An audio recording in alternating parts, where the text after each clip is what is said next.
বেশি ভালো বুঝে যায়। এটা কি করে হয়? গুরু তো একজনই, বলছে তো একজনই, কিন্তু নেবার ক্ষমতা অনুযায়ী সে গ্রহণ করছে। দুর্যোধন সেইটাকে খুব ক্যাপচার করেছিল, গদা যুদ্ধের কৌশলটাকে খুব ক্যাপচার করেছিল। তিনি একটু মোটা মাথা, সেই জন্য গদা যুদ্ধের কৌশলটাকেও, কিন্তু শারীরিক বল দুর্যোধনের থেকে কয়েকশো গুণ বেশি ছিল। সাংঘাতিক জোর, একটা লোক গোটা 100 মানে সন্তানকে পিষে মেরে দিয়েছিলেন, পিষে মেরে, আর এক গুণে গুণে মারছে এরকম 49 50, তোদের সব কটাকে এখনো বাঁচার আত্ম থেকে যুদ্ধ বন্ধ কর, 91 এরকম করে। দুঃশাসন এরকম বুক চিরে দিল, ধরে বললো তোর মনে পড়ছে কি প্রতিজ্ঞা করেছিলাম ওইখানে? আমাকে ছেড়ে দাও, আমাকে ছেড়ে দাও। বলেছিলাম না তোর বুক চিরে রক্ত পান করবো, আর এই রক্ত হাত মাখা রক্ত দিয়ে দ্রৌপদীর চুল বাঁধবে। এই যুদ্ধক্ষেত্র থেকে গদা পদা সব ফেলে চুলে গেছিল তাঁবুতে, এই রক্ত এরকম টপ টপ করে রক্ত পড়ছে, সেই রক্ত দিয়ে ওর চুল এরকম দিল, সেই চুল দিয়ে বাঁধ এইরকম দিন। সাংঘাতিক সাংঘাতিক ঘটনা ঘটিয়েছে কৌরবরা, ওদের প্রতি এত অত্যাচার, সেই অত্যাচারটাই অ্যাগ্রেসিভনেস, অ্যারোগেন্ট হয়ে গেছে, ফিয়ার্স হয়ে গেছে। ওই জন্য এই ক্ষেত্রে তো সেই ভগবানের সব সমস্ত ওকে দিয়ে করা কাজ করা দিকেই সেই সেই এত এত নৃশংসভাবে মেরেছে, আর সেই প্রত্যেকটা মৃত্যুর বর্ণনা সঞ্জয় ধৃতরাষ্ট্রকে শুনিয়েছে। ধৃতরাষ্ট্রের মধ্যে এত অ্যাগ্রেসিভনেস এসে গেছে যে ও যখন পাণ্ডবরা ওকে প্রণাম করতে এসছে, ও কিন্তু সবাইকে ছেড়ে যে আমার ভীম কি খায়, আমার ভীম কোথায়।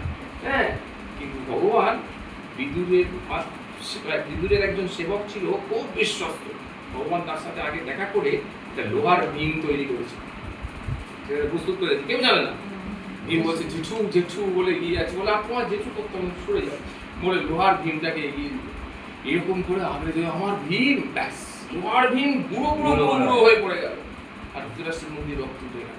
এত অ্যাগ্রেসিভ বেদনা ওই সঞ্জয়ের মুখে শুনেছে, আমার ছেলেগুলোকে মারছে, এটা 1 নম্বর, 2 নম্বর, 91, 92, সঞ্জয় বর্ণনা করছে তো। মহারাজ আপনার 93 নম্বর সন্তান ভীম এইভাবে গলা এরকম মুচকে ফেলে দিল, ঘটনা আবার চলে গেল। আপনাকে মেরে দেওয়ার জন্য এত সাংঘাতিক দুটো ঘটনা ঘটেছিল। একটা এরকম, আর যখন গান্ধারীকে প্রণাম করতে এসেছিল তখন চোখ বাঁধা, এইখান থেকে নীল তেজ বেরিয়ে যুধিষ্ঠিরের একদম পায়ের নখ পুড়ে গেছে। তখন প্রণাম করেনি, বড় মা আমি প্রণাম করতে, আমি তোমার চরণে অপরাধী, প্রণাম করতে এসেছি। বলছে না না, আমি তো আশীর্বাদ করেছি যত ধর্ম তত জয়। একদম সঙ্গে সঙ্গে রেসটা বেরিয়ে, এই ফাঁক দিয়ে রেসটা বেরিয়ে, ওই যে কষ্ট, ওই যে যন্ত্রণাটা একটাও বেঁচে রইল না, একটা পুত্র আমার মুখাগ্নি করার জন্য বেঁচে রইল না। এই যে কষ্টটা, এই কষ্ট থেকেই ও কৃষ্ণকে অভিশাপ দিল, নষ্ট হবে, তোমার চোখের সামনে তুমি কিছু করতে পারবে না। একটা উপলক্ষ, এই অভিশাপটা না দিলে ও এন্ড করবে কি করে, দ্রাপদ লীলার এন্ড করবে কি করে, ওকে উপলক্ষ সাজিয়ে দিল, নাটকের অভিনয়, ওকে উপলক্ষ সাজিয়ে দিল এইরকম।